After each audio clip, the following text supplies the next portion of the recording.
Parliamentary reporter exercise second at the speed of 140 words per minute. Be ready. Start. No, please listen to me. It is good that the Prime Minister has advised him to resign, but that is not the issue. The Minister's resignation is not the issue.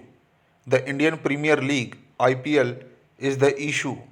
Madam, we have been discussing this matter, but we have not gone into the root of the issue.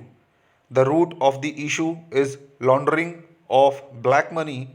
The issue is whitewashing of the black money, and the issue is aberration happening under the nose of the Ministry of Finance and the Government of India. If you speak of sports, then it is a caricature of cricket. We have seen the greatest cricketers of our country in 5-day test matches and afterwards in 1-day matches. It is all there. No player can come to form in the 2020 over format, which is such a shorter version. The leading cricketers of the country have given their opinion like this only. Madam, the point is that cricket is being maligned in the country, cricket is being diluted in the country, and a wrong message is being given to the budding cricketers that they can go to 2020 and earn crores of rupees. The main issue is earning money. Players are being bought just like vegetables, and people with money are entering into a franchisee and they are setting up a team and competing with each other, and betting is going on openly. Therefore, it is neither cricket, it is neither a game, but it is only a game of organized gamble in the country. I have information that a large part of the money is coming through Mauritius and from dubious source from Dubai. You are not associated and you do not know, and I do not know about it, but there are reports that Swiss bank money is being laundered and the main intention is to whitewash the money. It is unfortunate that politicians find time to play cricket even in their bedroom. It is unfortunate that corporates are playing their cricket in the board room, and openly the passion for cricket is being exploited to make money. I hope that I have the support from all sections to demand that IPL may be banned in this country immediately. Madam, I appeal to the Board of Control for Cricket in India BCCI, of which the President is a Minister of the Cabinet, to discontinue. I appeal that the BCCI disqualify 2020 matches in India. Thank you for allowing me to raise the important matter. The recent incident in Mayapuri industrial area of Delhi, where more than 5 persons have suffered high radiation doses due to accidental exposure to highly radioactive cobalt 60, should be seen as a wake up call for tightening security and accountability in respect of radioactive materials. Almost all developed countries have devised mechanisms to keep a check on the dispersal of radioactive materials in public places, but our country has so far devised no formal mechanism that would detect the presence of nuclear substance in a public area and has prepared no roadmap as to how to deal with it in case of any emergency.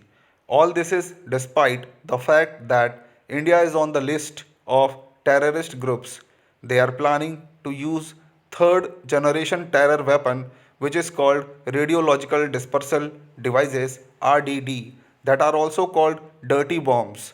I am told that a core group prepared guidelines and submitted to the government, but why those guidelines are yet to see the light of the day? Many questions need to be bear solved in this case. Had any radioactive material included in the scrap already been disposed of since early March? What was the origin of the scrap? Was it domestic or imported? All scraps acquired over the past months need to be traced back and investigated to find out who was responsible for the disposal of cobalt 16 containing scrap. Stop para.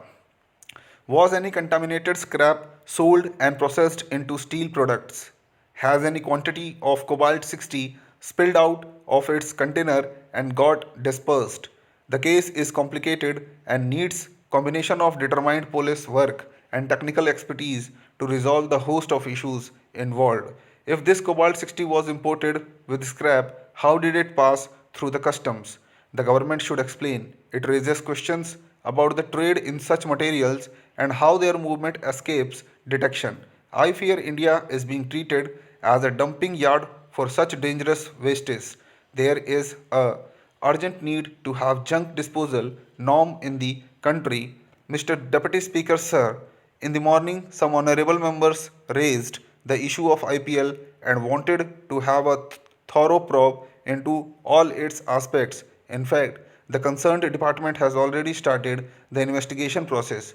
I can assure the honorable members that all aspects of us IPL, including its source of funding, from where the funds would routed, how they were have been invested, etc., are being looked into, and the appropriate action as per law will be taken. No guilty or wrongdoers will be spared. Honorable members, the matter under Rule 377 shall be laid on the table of the House. Members who have been permitted to raise matters under Rule 377 today and are desirous of laying them may personally hand over slips at the table of the House within 20 minutes. Only those matters shall be treated as laid for which slips have been received at the table within the stipulated time, and the rest will be treated as lapsed. The Employees Provident Fund scheme as a social security and welfare measure was devised in view of the miseries and hardships of the worker in the nation. The Family Pension Scheme 1971 and EPF Pension Scheme 1995 were primarily intended for the benefit of the retired employees and their families with a view to give them some relief in the evening of their lives and days of sickness. The retired employees covered under the family pension scheme are getting only a meager amount ranging from Rs 300 to Rs 2000 per month, which was fixed at the time of commencement of the scheme. In view of that fact, costs of essential commodities have increased beyond limits. Enhanced rates of relief have to be granted to EPF pensioner as in the case of government pensioners. But unfortunately, the authorities have turned a deaf ear to the repeated appeals and requests of the EPF pensioners. In this context, I would urge the government to revise the minimum basic pension to Rs 2500 per month with effect from 1995. Water is essential for all forms of growth and development in humans, animals and plants. Water problem is a common problem in whole country, but Rajasthan has worst scenario. Nearly a third of the Rajasthan state is arid and another 30% semi-arid, which implies that nearly two-thirds of the state suffers from recurrent water scarcity. In Rajasthan, 204 out of 237 blocks have been declared as a dark zones. The problem of the fluoride concentration in groundwater resources has now become one of the most important health related geo-environmental issues in Rajasthan. Rajasthan is a state where high fluoride groundwater is distributed in all the 31 districts. Nearly 3 million people are consuming excess fluoride containing water.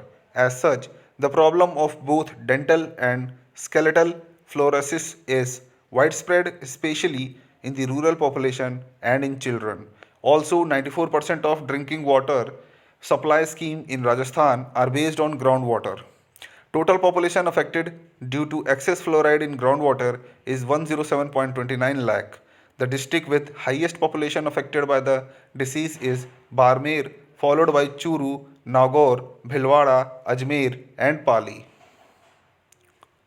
The socio-economic ramifications on the population affected by fluorosis are tremendous. High fluoride levels in drinking water sources in several parts of the state have resulted in severe stunting and congenital defects in people consuming the water.